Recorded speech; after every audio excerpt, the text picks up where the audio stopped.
Hello friends, welcome back to the editorial video. तो आज का एडिटोरियल है डाइवर्सिफिकेशन गेन्स, जो कि द हिंदू में से है। एज यूजुअल एक इंग्लिश डोज की तरह काम करता है। हम इसमें सीखते हैं नए नए वर्ड्स, ग्रामर पैटर्न देखते हैं, ग्रामर भी सीखते हैं, रीडिंग भी सीखते हैं, कैसे सेंटेंस को आपने फ्रेम करना है वो भी सीखते हैं। क्रिटिकल थिंकिंग हमारी बूस्ट होती है इससे। ओवरऑल बहुत हेल्पफुल रहता है आपको कॉम्प्रिहेंशन सॉल्व करने में, आपको किस तरह से रीडिंग करनी है, उन सब चीज़ों के लिए। अपनी इंग्लिश को अगर एलिवेट करना चाहते हैं तो भी आपके लिए बहुत अच्छा वीडियो है। तो चलिए शुरू करते हैं। अगर वीडियो पसंद आए तो शेयर, सब्सक्राइब और कमेंट करना ना भूलिएगा। तो टॉपिक है हमारा डाइवर्सिफिकेशन गेन्स। TION हो गया, तो पार्ट्स ऑफ स्पीच हो गया नाउन, और गेन्स भी हमारा नाउन हो गया, यानी कि प्लूरल नाउन। अब डाइवर्सिफिकेशन को हिंदी में क्या बोलते हैं? विविधता या फिर विविध प्रकार का, ठीक है, विभिन्न टाइप का, वेरियस टाइप्स ऑफ, ठीक है। और गेन्स मतलब लाभ, ठीक है, बहुत टाइप के लाभ। जब जैसे कि फॉर एग्जांपल कि अब मैं इंग्लिश पढ़ाती हूँ तो इंग्लिश के भी बहुत सारे एस्पेक्ट्स हैं, जैसे कि लिटरेचर हो गया, इंग्लिश ग्रामर हो गया, इंग्लिश स्पोकन हो गया, रीडिंग कैसे करनी है, राइटिंग कैसे करनी है, ये सारे इसके एस्पेक्ट्स हैं।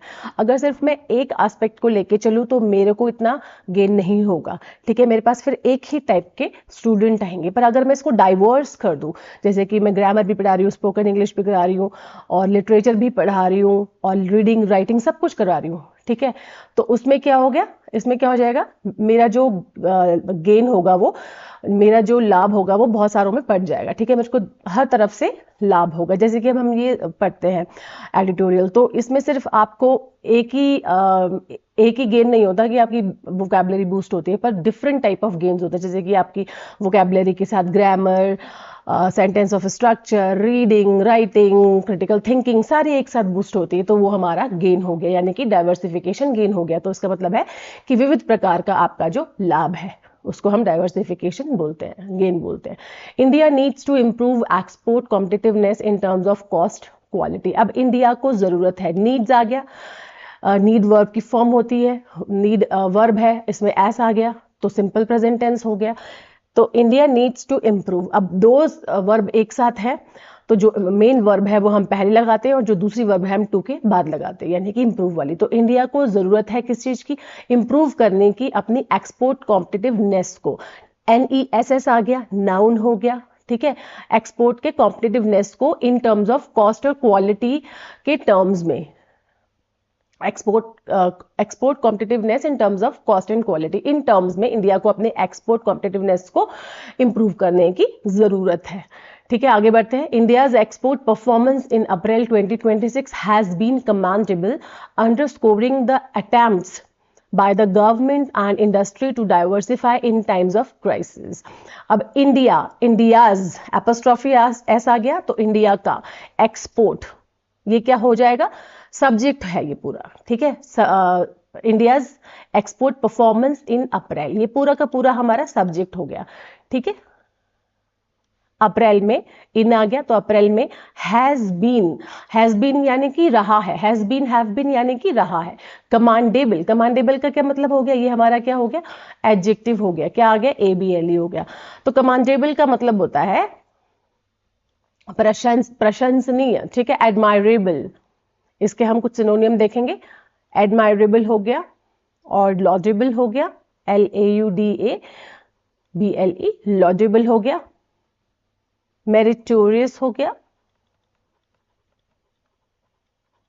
ठीक है, और एप्रिशिएबल भी होता है, ठीक है, एप्रिशिएबल। अच्छा, एक ट्रिक बताती हूँ मैं आपको कि कैसे आप एडजेक्टिव को पहचान सकते हैं। तो एडजेक्टिव को पहचानने की ट्रिक है कि आप देखेंगे वर्ड के लास्ट में ABLE मिलेगा आपको, OUS, जैसे कि अभी हमने देखा एप्रिशिएबल, OUS मिलेगा, जैसे कि डेंजरस हो गया, कैप्रिशियस हो गया, और आपको मिलेगा FUL, जैसे कि केयरफुल, और हेल्पफुल, ठीक है, जैसे कि हेल्पफुल हो गया। और क्या मिलेगा आपको सेंटेंस के लास्ट में? IVE, जैसे कि क्रिएटिव हो गया, एक्टिव हो गया, है ना। और सेंटेंस के लास्ट में आपको मिलेगा LESS, जैसे कि फियरलेस, केयरलेसनेस, सॉरी केयरलेस। और आपको मिलेगा ENT और ANT, जैसे कि इंपॉर्टेंट, और जैसे कि हम बोल सकते हैं ब्यूटीफुल, ठीक है, केयरफुल, इस तरह से। तो ये इन सफिक्सेस से आप पहचान सकते हैं कि एडजेक्टिव है, ठीक है। अंडरस्कोरिंग, अब अंडरस्कोरिंग का मतलब होता है हाईलाइट करना, ठीक है, एम्फेसाइज करना, हाईलाइट करना, हाईलाइट और एम्फेसाइज, ठीक है, एम्फेसाइज करना, हाईलाइट करना, दिखाना, ठीक है। द अटेम्प्ट्स यानी कि कोशिशों को, ठीक है, अटेम्प्ट्स यानी कि कोशिश, जिसको आप बोल सकते हैं ट्राई और एंडिवर, है ना। तो underscoring the attempts by the government, क्या दिखाते हुए, क्या दिखा रहा है, गवर्नमेंट और इंडस्ट्री का जो कोशिशें थी उनको दिखा रहा है। To diversify in times of crisis के टाइम पे किस तरह से डाइवर्सिफाई किया, उन कोशिशों को भी दिखा रहा है, ठीक है। ये परफॉर्मेंस जो कि बढ़ा हुआ दिख रहा है, इंडियाज परफॉर्मेंस हैज बीन। अच्छा, हैज बीन का हम यूज करते हैं, जैसे has been, have been, had been का हम यूज करते हैं एक्सपीरियंस शो करने के लिए। For example, I have been in Delhi, ठीक है। तो आप अगर अपना एक्सपीरियंस बताना चाहते हैं तो हैव बीन लगाएंगे, हैज बीन और हैव बीन और हैड बीन, ठीक है, according to the time. Despite the various trade disruptions, despite हो गया के बावजूद, यानी कि इन स्पाइट ऑफ, ठीक है, in spite of, despite the, ठीक है, despite the various trade disruption, merchandise exports grew nearly 14% in April 2026 to $43.6 billion। अब इसके बावजूद द वेरियस ट्रेड डिस्ट्रप्शन, मतलब वेरियस मतलब बहुत सारे, ट्रेड डिस्ट्रप्शन का मतलब, डिस्ट्रप्शन मतलब क्या होता है, हिंडर, ठीक है, बाधा हम जिसको बोलते हैं, हिंडर हो गया और डिस्टर्बेंस हो गया, इंटरप्शन हो गया,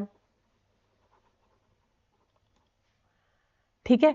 तो despite the various trade disruption, merchandise export, जो मर्चेंडाइज है, मर्चेंडाइज जैसे कि सामान, ठीक है, जो सामान वस्तुओं का जो एक्सपोर्ट है, एक्सपोर्ट्स ग्रीव, क्या, GREW, grow, grown, second form आ गई, तो हमारा ये सिंपल पास्ट हो गया। Despite the various trade disruption, मतलब इतने सारे डिस्ट्रप्शंस के बाद भी, व्यापार के इतने सारे हिंड्रेंस के बाद भी, इंटरप्शन के बाद भी, के बावजूद भी, मर्चेंडाइज जो सामान का जो आयात निर्यात है, मर्चेंटाइज एक्सपोर्ट, ये एज ए सब्जेक्ट यहाँ पे काम कर रहा है। ग्रीव नियरली, लगभग, नियरली मतलब लगभग कितना, 14%, ठीक है, इन अप्रैल 2026 को इतना बढ़ा था, इतना बढ़ा, ठीक है, क्या, मर्चेंडाइज एक्सपोर्ट्स इतना बढ़ा, 14% बढ़ा इन अप्रैल 2026, $43.6 बिलियन बढ़ा।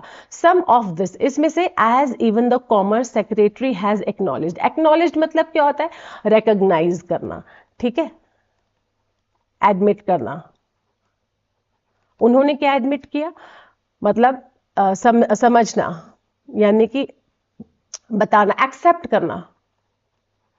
क्या बताया उन्होंने, कॉमर्स सेक्रेटरी ने, as has acknowledged is due to the overall rise in some of this, इसमें से as even मतलब यहां तक कि कॉमर्स सेक्रेटरी ने इसको एक्नॉलेज किया, एडमिट किया, एक्सेप्ट किया, इज ड्यू टू द, किसके वजह से, इज ड्यू टू द मतलब के कारण, to the overall rise in prices, मतलब प्राइसेस में ओवरऑल राइज को के कारण भी इनको उन्होंने एक्नॉलेज किया। Another significant factor has been the increase in the number of markets served by Indian exporters. Another मतलब दूसरा, significant मतलब important, ठीक है, key factor, दूसरा क्या factor है, has been आ गया, फिर से रहा है, ठीक है, तो another significant factor रहा है, the increase मतलब the increase in the number of markets। किस चीज में बढ़ोतरी, जो नंबर ऑफ मार्केट्स हैं उनमें बढ़ोतरी हुई है, वो भी एक सिग्निफिकेंट फैक्टर रहा है, सर्व्ड बाय इंडियन एक्सपोर्टर्स। किसने सर्व किया, इंडियन एक्सपोर्टर्स ने जो सर्व किया, जो दिखाया, मतलब जो सर्व किया, वो क्या था, नंबर ऑफ मार्केट्स, मतलब बहुत सारे मार्केट्स बढ़े, और ये भी एक सिग्निफिकेंट फैक्टर इसमें रहा। According to the government data, अच्छा, अब ये डेटा जो है, according to government data, at least 20 exporting sectors have added, इसके हिसाब से, गवर्नमेंट डेटा के हिसाब से, एटलीस्ट मतलब कम से कम 20 एक्सपोर्टिंग सेक्टर्स जो हैं वो ऐड किए गए हैं, ठीक है, हैव एडेड आ गया, सेक्टर, एक्सपोर्टिंग सेक्टर्स आ गया, ये हमारा एज अ सब्जेक्ट यूज हुआ है यहाँ पे, ठीक है, हैव एडेड आ गया, वर्ब की थर्ड फॉर्म आ गई, ठीक है, तो हमारा प्रेजेंट परफेक्ट टेंस हो गया। कितने, अब बताते हैं, at least 20 exporting sectors have added, 20 exporting sectors add किए गए, 17 और more new destination in the last year, और 17 न्यू डेस्टिनेशन वो लास्ट ईयर वो कही ऐड की गई, ठीक है। 20 एक्सपोर्टिंग सेक्टर और 17 न्यू डेस्टिनेशन ऐड की गई हैं। फॉर एग्जाम्पल हैंडलूम प्रोडक्ट्स, जैसे कि उदाहरण के तौर पे products are now exported to 29 more countries than in 2024-2025। Example के तौर पे हैंडलूम जो प्रोडक्ट्स, हैंडलूम प्रोडक्ट्स कौन से होते हैं? जो कि हाथ से बनाए होते हैं, जैसे कि हाथ से बनाए हुए, ठीक है। जैसे कि जिस फैब्रिक में, जिसको हम हिंदी में बोलते हैं हथकरघा, ठीक है। तो हैंडलूम के जो प्रोडक्ट्स हैं वो भी एक्सपोर्ट किए जाते हैं अब 29 मोर कंट्रीज में। आर नाउ आ गया, वर्ब की थर्ड फॉर्म आ गई, सिंपल प्रेजेंट टेंस का पैसिव वॉइस हो गया, ठीक है। वर्ब थर्ड फॉर्म और आर आ गया तो सिंपल प्रेजेंट का पैसिव वॉइस हो गया। 2024 और 2025 के मुकाबले देन आ गया तो कंपैरिजन शो कर रहा है किसके मुकाबले? 29 मोर कंट्रीज में अब हमारे हैंडलूम प्रोडक्ट्स को एक्सपोर्ट किया जाता है। The additional exports thus generated are still small। जो अभी एडिशन किया गया, मतलब जो जोड़े गए एक्सपोर्ट्स हैं वो अभी भी, जिनको जनरेट किया गया था, जनरेटेड आर स्टिल स्मॉल, वो अभी भी क्या है? स्मॉल है। बट स्टैब्लिशिंग, पर अपने आप को क्या करें? स्थगित कर रहे हैं, अपने आप को स्टैब्लिश कर रहे हैं, अपने आप को बिल्ड कर रहे हैं। दीज पाथवेज, अपने इन पाथवेज में, यानी कि इन रास्तों में, इज वाइटल प्रोग्रेस। ये भी एक वाइटल प्रोग्रेस है। वाइटल मतलब क्या है? नेसेसरी, ठीक है। Necessary, important,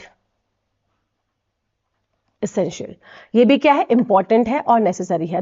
The data also show that several of India's key export sectors, engineering goods, petroleum products, electronic goods, drugs and pharmaceuticals and organic and inorganic chemicals exported more in April 2026 than in same month last year. The data also, अच्छा अब data आ गया, the data ऐसे subject काम कर रहा है, also का यानी कि भी, शो आ गया तो सिंपल प्रेजेंट टेंस हो गया। अब जो डेटा है, डेटा हमारा क्या होता है? ये प्लूरल होता है, ठीक है। डेटा जो होता है वो प्लूरल नाउन है। और जो डेटम है इसका, ये जो डेटम है, DATUM, डेटम, ये होता है सिंगुलर, ठीक है। ये सिंगुलर होता है, यानी कि डेटम जो है वो सिंगुलर है और डेटा जो है वो प्लूरल है, इसलिए यहाँ पे क्या है? शो आया है। अदरवाइज यहाँ पे शोज आता अगर डेटम होता। तो डेटा का प्लूरल क्या हो गया? Datum. That several, the data also that several India's की एक्सपोर्ट सेक्टर्स। अब the data also show, data ये भी बताता है, ये दिखाता है कि जो सेवरल यानी कि मैनी इंडिया के की एक्सपोर्ट सेक्टर्स हैं, इंडिया के की एक्सपोर्ट यानी कि इंपॉर्टेंट जो एक्सपोर्ट सेक्टर्स हैं वो इंजीनियरिंग गुड्स, ये सारे जो हैं वो ये सारे हैं, ठीक है। एक्सपोर्टेड मोर, इनको भी मोर एक्सपोर्ट किया गया था, ठीक है। इनका भी एक्सपोर्ट हुआ था ज्यादा इन अप्रैल 2026 में than in the same month last year. मतलब लास्ट ईयर अप्रैल से ज्यादा इस साल इसका इनका एक्सपोर्ट ज्यादा हुआ था। एक्सपोर्टेड आ गया तो ये हमारा हो गया verb second form, simple past tense हो गया, ठीक है। Then in the same month last year, then आ गया कंपैरिजन शो कर रहा है। दिस सजेस्ट, ये क्या दिखाता है? रेजिलियंस दिखाता है, स्ट्रेंथ दिखाता है, ठीक है। रेजिलियंस यानी कि स्ट्रेंथ दिखाता है, टफनेस दिखाता है। किस चीज में? इन दी सप्लाई चेन्स, इनकी सप्लाई चेन्स में स्ट्रेंथ दिखाता है, ठीक है। And the establishment of new ones, और दूसरी सप्लाई चेन्स का स्टैब्लिशमेंट दिखाता है, बिल्ड दिखाता है। Another test of the strength, जो दूसरा अगर हम टेस्ट करें स्ट्रेंथ का इंडिया की एक्सपोर्ट ग्रोथ का, is to remove the effect of petroleum products and their inflated prices from the mix. Inflated मतलब होता है महंगे प्राइसेस, ठीक है, जिसको हम बोलते हैं महंगाई, इन्फ्लेशन, और इन्फ्लेटेड यानी कि महंगे। इन्फ्लेट एज अ वर्ब यहां पे यूज हुआ है। अगर हम इसका नाउन देखें तो इन्फ्लेशन बोलते हैं उसको, ठीक है, TION, इन्फ्लेशन। अच्छा, अनदर टेस्ट अगर देखा जाए इंडिया की एक्सपोर्ट ग्रोथ की स्ट्रेंथ का, अगर उसका टेस्ट लिया जाए, is to remove the effect. अगर हम पेट्रोलियम प्रोडक्ट्स और उनके इन महंगे प्राइसेस को अगर हटा दिया जाए उस मिक्स में से, तो हम क्या देखेंगे? हेयर टू यहाँ पे एज एन ऑल्सो यूज हुआ है भी के कॉन्टेक्स्ट में। तो हेयर यहाँ पे इंडिया हैज परफॉर्म, इंडिया ने रीजनेबली, लॉजिकली और ज्यादा वेल, मतलब अच्छा परफॉर्म किया है, ठीक है, अच्छे से परफॉर्म किया है। हैज आ गया, परफॉर्म्ड आ गया, ईडी आ गया, हैज आ गया, तो ये हमारा हो गया प्रेजेंट परफेक्ट टेंस, ठीक है। इंडिया नॉन ऑयल, यानी कि अगर आप पेट्रोलियम प्रोडक्ट्स को और उनके इन्फ्लेटेड प्राइसेस को हटा दें इस मिक्स में से, तो इंडिया ने और भी अच्छा परफॉर्म किया है। ठीक है, India non oil exports, non oil यानी कि ऑयल के बिना जितने भी एक्सपोर्ट्स हैं वो ग्रू हुए हैं, ग्रो ग्रू ग्रोन, ये वर्ब की सेकंड फॉर्म है, तो ये सिंपल पास्ट टेंस हो गया 9%। ठीक है, इन अप्रैल में 9% हुए 2026 टू अबाउट $40 बिलियन हुए। ठीक है, अबाउट यानी कि लगभग। नोटेबली एलवाई आ गया, एडवर्ब हो गया। ठीक है, एलवाई आ गया तो एडवर्ब हो जाएगा, पार्ट्स ऑफ स्पीच नोटेबली हो जाएगा, कंसिडरेबली हो जाएगा। India's merchandise export growth, India का जो मर्चेंडाइज यानी कि जो सामानों का जो एक्सपोर्ट ग्रोथ है, ऑल्सो आउटपेस मतलब सरपास कर दी है इसने। ठीक है, क्या सरपास किया है, सरपास हो गया, और इसको हम बोल सकते हैं एक्सीड, बढ़ गई है, ये ग्रोथ बढ़ गई है ऑफ इट्स इंपोर्ट्स एट 9.9%, मतलब 9.9% इसने एक्सपोर्ट ग्रोथ बढ़ गई है कंपैरेटिवली इंपोर्ट की, यानी कि इंपोर्ट को इसने सरपास कर दिया है। ठीक है, यानी कि हमारा जो एक्सपोर्ट ग्रोथ है वो ज्यादा है इंपोर्ट के मुकाबले। That said the impact of the West Asia crisis is clear. अब इससे पता चलता है कि जो इंपैक्ट है जो वेस्ट एशिया का वो क्राइसिस यानी कि जो तनाव था वो क्या है, बिल्कुल साफ है। Exports to the West Asia fell by 28% in April, April में 28% फेल हुए, फेल मतलब गिरे, fall fell fallen, fall first form होगी, फेल हमारी सेकंड फॉर्म होगी, तो क्या हो जाएगा ये simple past tense. Export West Asia में कितना गिरा है, 28% अप्रैल में। फॉलोइंग अप, किसको फॉलो करके, and even larger contraction, contraction मतलब श्रिंक हुआ है यानी कि कम हुआ है, कॉन्ट्रैक्शन को हम लिख सकते हैं श्रिंक हुआ है, कितना, मार्च में। ठीक है, तो मार्च में तो कम हुआ ही था, पर अप्रैल में जाके और भी कम हो गया, फॉलोइंग अप आ गया, तो अब ये बता रहा है कि मार्च में कम हुआ था, फिर अप्रैल में और ज्यादा कम हो गया, 28% कम हो गया हमारा export. Imports from the region, यहाँ imports from the region to fell about 32%, यहाँ का जो इंपोर्ट है इस रीजन से वो भी टू यानी कि भी, वो भी फेल हुआ है, गिरा है 32%, लगभग, अबाउट यानी कि 32% लगभग गिरा है। दिस इज अ वाइटल यानी कि necessary trade link for India and gains in other region are not yet enough to outweigh the losses here. अब ये जो है this is a vital trade link, ये बहुत ही इंपॉर्टेंट, नेसेसरी, इसेंशियल। ठीक है, वाइटल का क्या मतलब हो जाएगा, बहुत ही इंपॉर्टेंट, नेसेसरी, इसेंशियल, क्रूशियल बोल सकते हैं हम इसको।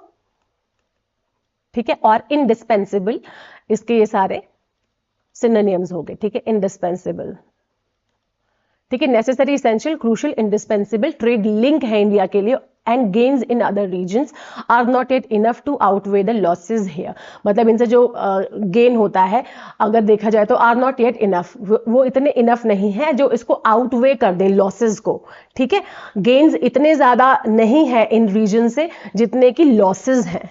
ठीक है, अगर ट्रेड लिंक देखा जाए तो उसके लिए आउटवे मतलब सरपास कर दें, जैसे अभी आउटपेस कर दें, एक्सीड कर दें, गेन्स इतने ज्यादा नहीं है जो लॉसेस को कम कर दें। ठीक है, यानी कि लॉसेस ज्यादा हैं। Imports of the safe haven asset gold jumped 82% in April. अब imports of safe haven, safe haven क्या है, हेवन का मतलब होता है a calm, composed, peaceful place to live. ठीक है, जहां पे आप रहते हो, एक पीसफुल जगह जहां पे आप सुरक्षित महसूस करते हो, यहाँ पे सेफ आ गया तो सेफ हेवन हो गया। तो हेवन का मतलब है जहां पे आप calm, peaceful place to live। ठीक है, ऐसी जगह जहां पे आप आराम से रह सकते हो, पीसफुल जगह। अब सेफ आ गया तो सुरक्षित प्लेस। एसेट गोल्ड, अच्छा, अब जो गोल्ड होता है उसको हम एज अ सेफ एसेट और सेफ हेवन एसेट गोल्ड करके हम इन्वेस्टमेंट करते हैं। ठीक है, कि भैया जब अप्स एंड डाउन्स आएंगे लाइफ में, आगे जाके कोई प्रॉब्लम होगी तो गोल्ड को हम आराम से, गोल्ड हमारा हेल्प करेगा। ठीक है, तो जंप्ड क्राइसिस में, तो अब ये जो सेफ हेवन एसेट गोल्ड था इसने अप्रैल में 82% ही जंप कर गया, जंप मतलब राइज हो गया, बढ़ गया। ठीक है, ईडी आ गया तो वर्ब सेकंड फॉर्म, ईडी आ गया, verb second form simple past tense हो गया। Which as a conjunction use हुआ है, इज परहैप्स, परहैप्स यानी कि प्रोबेबली, शायद। What prompted the prime minister to urge Indians to stop buying gold. अब जिसने क्या किया, व्हाट प्रॉम्प्टेड, प्रॉम्प्टेड का मतलब है यहाँ पे एनकरेज करा। ठीक है, एनकरेज करा किसको, प्राइम मिनिस्टर को अर्ज करने के लिए, अर्ज यानी कि रिस्पेक्ट, सॉरी, अर्ज मतलब रिक्वेस्ट, ठीक है, कि प्राइम मिनिस्टर को इसने क्या किया, अर्ज करने को एनकरेज किया Indians to stop buy gold, Indians को कि भैया तुम गोल्ड मत खरीदो। ठीक है, अच्छा अब प्रॉम्प्टेड जो है, प्रॉम्प्टेड का मतलब देख लेते हैं। ये जो प्रॉम्प्ट है, ये वाला जो यहाँ पे प्रॉम्प्ट है एज अ वर्ब यूज हुआ है, जहां पे इसका मतलब हो गया एनकरेज। ठीक है, और इसका जब हम यूज करते हैं एज एन एडजेक्टिव, इसका जब हम यूज करते हैं एज एन एडजेक्टिव तो इसका मतलब हो जाता है क्विकली। ठीक है, क्या मतलब हो जाता है, क्विकली। और अगर जब हम इसका यूज करते हैं प्रॉम्प्ट का एज अ नाउन तो इसका मतलब हो जाता है टू हिंट। ठीक है, अगर हम प्रॉम्प्ट का एडजेक्टिव की तरह यूज करें तो इसका मतलब हो जाएगा क्विकली, जल्दी से। For example she gave a prompt reply. Noun की तरह यूज करेंगे तो इंस्ट्रक्शन, टू हिंट और टू क्यू, और मतलब एक साइन देना, जैसे कि the app gives a prompt before deleting the file. ठीक है, अब प्रॉम्प्ट, सॉरी टी है यहाँ पे, अब प्रॉम्प्ट। अब वर्ब की तरह यूज करेंगे इसका प्रॉम्प्ट का तो क्या हो जाएगा, प्रॉम्प्टेड, वर्ब सेकंड फॉर्म और थर्ड फॉर्म प्रॉम्प्टेड। तो इसका मतलब हो जाएगा एनकरेज करना। ठीक है, प्रेरित करना, उकसाना। ठीक है, तो ये प्रॉम्प्ट के 3 यूज, वर्ब, एडजेक्टिव और नाउन के, इसको देख लेना आप। टू स्टॉप द गवर्नमेंट, यहाँ पे and the government to hike the import duty, और गवर्नमेंट ने इसमें क्या कर दिया, हाइक मतलब बढ़ा दी, क्या, इंपोर्ट ड्यूटी भी इसने बढ़ा दी। अनदर हाईलाइट, जो दूसरा हाईलाइट है, जो दूसरा हाईलाइट डेटा है of the data is the continued rise in the significance of the services sector. जो दूसरा हाईलाइट है इस डेटा का वो है कंटिन्यूड राइज, मतलब बढ़ता हुआ एक जो राइज है, जो लगातार बढ़ता हुआ एक राइज है, किसके सिग्निफिकेंस में, सर्विसेज सेक्टर के सिग्निफिकेंस में। दूसरा ये एक हाईलाइट है इस डेटा में। The share of the services in total exports has risen आ गया, राइज, रोज, राइजन। ठीक है, थर्ड फॉर्म आ गई तो ये हमारा हो गया present perfect tense. The share of service in total export, ये पूरा का पूरा हमारा एज अ सब्जेक्ट यहाँ पे यूज हुआ ये पूरा। ठीक है, तो share of service in total exports में हैज राइजन, कितना बड़ा है ये share of service total exports में, 49% कंपेयर टू 39% इन 2014, इतना बड़ा है। रादर देन और रीजन फॉर कॉम्प्लिसेंसी। अब कॉम्प्लिसेंसी का क्या मतलब होता है, कॉम्प्लिसेंसी का मतलब होता है सेल्फ कॉन्फिडेंस। ठीक है, या फिर ओवर कॉन्फिडेंस। अब ये बोल रहे हैं रादर देन, अच्छा रादर देन का मतलब क्या है यहाँ पे, के बजाय। ठीक है, रादर देन का क्या मतलब है, के बजाय। अगर हम रादर देन ना यूज करेंगे तो हम यहाँ पे ये भी यूज कर सकते हैं इंस्टेड ऑफ। ठीक है, के बजाय, rather than a reason for complacency, मतलब अब जो ये भी हो रहा है, ये जो भी बढ़ोतरी दिख रही है, ग्रोथ दिख रही है, अब इसमें कॉम्प्लिसेंसी के बजाय, ठीक है, कॉम्प्लिसेंसी के बजाय यानी कि सेल्फ कॉन्फिडेंस के बजाय, this should make the government take note, इसको गवर्नमेंट को क्या करना चाहिए, इनको एक टेक नोट, उनको इस बारे में सोचना चाहिए।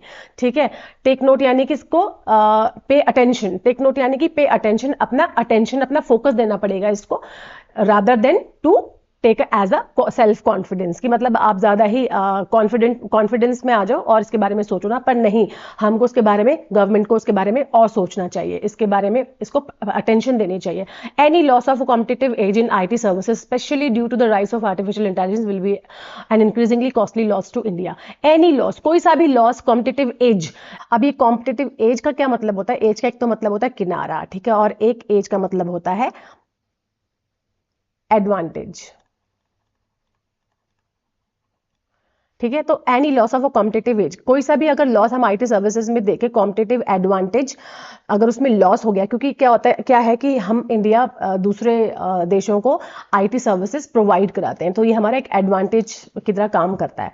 ठीक है, अगर इसमें हमें लॉस हो गया स्पेशली ड्यू टू द, किसकी वजह से, specially due to the rise of, किसकी वजह से, किसके आर्टिफिशियल इंटेलिजेंस की में राइज की वजह से, तो will be an increasingly costly loss to India, India के लिए क्या होगा, विल बी आ गया, तो यहाँ पे हम फ्यूचर की बात हो रही, इंक्रीजिंगली एलवाई आ गया तो एडवर्ब की तरह यूज हुआ है, कॉस्टली एलवाई आ गया एडवर्ब है, तो क्या होगा, ये एक बहुत महंगा लॉस पड़ेगा इंडिया को, बढ़ता हुआ महंगा लॉस होगा इंडिया को अगर हमारा IT सर्विसेज अगर हम अवेल ना करा पाए दूसरे देशों को। ठीक है, overall however the government push for diversification of export destination including through concerted concerted activity to seal various trade deals। अब क्या है ओवरऑल अगर पूरा देखा जाए तो हाउएवर जबकि जो क्या कर रही है गवर्नमेंट पुश कर रही है, गवर्नमेंट का जो पुश है डाइवर्सिफिकेशन की तरफ ऑफ एक्सपोर्ट डेस्टिनेशन, मतलब हम बहुत सारे एक्सपोर्ट डेस्टिनेशन देख रहे हैं, उसको डाइवर्सिफाई कर रहे हैं, अलग अलग जगह पे अपना एक्सपोर्ट करने की कोशिश कर रही है गवर्नमेंट इस पुश को, इंक्लूडिंग थ्रू कॉन्सर्टेटेड एक्टिविटी। कॉन्सर्टेटेड मतलब होता है यूनिटी के साथ, ठीक है, यूनिटी के साथ हम क्या करें, to seal various trade deals, हम बहुत सारे डील्स को क्या कर रहे हैं, सील करें यानी कि बना रहे हैं, ठीक है, डील कर रहे हैं हम अपने एक्सपोर्ट डेस्टिनेशन को बढ़ा रहे हैं, डाइवर्सिफाई कर रहे हैं, ठीक है, अलग अलग जगहों पे हम अपने एक्सपोर्ट डेस्टिनेशंस बना रहे हैं। Seems to be bearing fruit, अभी क्या लगता है कि इससे हमें पक्का कोई फायदा होगा। बियरिंग फ्रूट यानी कि ये हमें फ्रूट देगा, ठीक है, एक लाभकारी तरह से एक लाभकारी प्रूव होगा। अच्छा, अभी ये जो बियर है, ठीक है, बियर एक तो नाउन की तरह जब यूज होता है तो इसका मतलब आप सभी को पता है भालू होता है ना। अब जब इसका हम वर्ब की तरह यूज करते हैं तो इसका एक मतलब होता है इंड्योर करना, ठीक है, सहना जिसको हम बोलते हैं, टॉलरेट करना। तो एक मतलब होता है बियर का एज अ वर्ब इंड्योर करना, एक मतलब होता है इसका सपोर्ट करना, कैरी करना, ठीक है, और एक RRY होगा, ठीक है, RRY, और एक बियर का मतलब होता है प्रोड्यूस करना या फिर देना, ठीक है। तो यहां पे हमारा ये वाला बियर यूज हुआ है, तो हमें फ्रूट दे रहा, बियरिंग फ्रूट की तरह ये हमें देता साबित होगा। Now if only it could also improve export competitiveness in terms of cost, scale, quality, India would really become a global contender. अगर अब इफ ओनली इन ये हमारा एक कंडीशनल सेंटेंस है, ठीक है, सबसे पहले देखेंगे क्या बोल रहा है कि इंडिया क्या करे, ऑल्सो इंप्रूव अपनी एक्सपोर्ट कॉम्पिटिटिवनेस को अपने इंप्रूव करे, किसको, एक्सपोर्ट कॉम्पिटिटिवनेस को इंप्रूव करे, किस चीज में, कॉस्ट में, स्केल में और क्वालिटी में। तो इंडिया क्या बनेगा, एक कैन बिकम, वुड रियली, वास्तव में क्या बन सकता है, एक ग्लोबल कंटेंडर बनेगा, ठीक है। कंटेंडर मतलब क्या है, यहां पे कंटेंडर का मतलब होता है प्रतियोगी, ठीक है, एक क्या बनेगा, एक मजबूत प्रतियोगी बनेगा, ठीक है, और या फिर हम बोल सकते हैं इसको कॉम्पिटिटर बनेगा देश दुनिया भर में, ठीक है। तो ग्लोबल कॉम्पिटिटर इंडिया बन जाएगा अगर वो अपनी एक्सपोर्ट कॉम्पिटिटिव को बढ़ाएगा, किसके टर्म्स में, कॉस्ट कम कर देगा, स्केल अच्छा देगा, क्वालिटी अच्छी होगी, तो उन टर्म्स में, ठीक है। ओवरऑल जो ऑथर की टोन है वो ऑप्टिमिस्टिक है, पॉजिटिव है इंडिया के एक्सपोर्ट सिस्टम को लेके। I hope this video will be helpful for you, और अगर अच्छा लगे तो अपने फीडबैक जरूर शेयर कीजिएगा। Thanks for watching.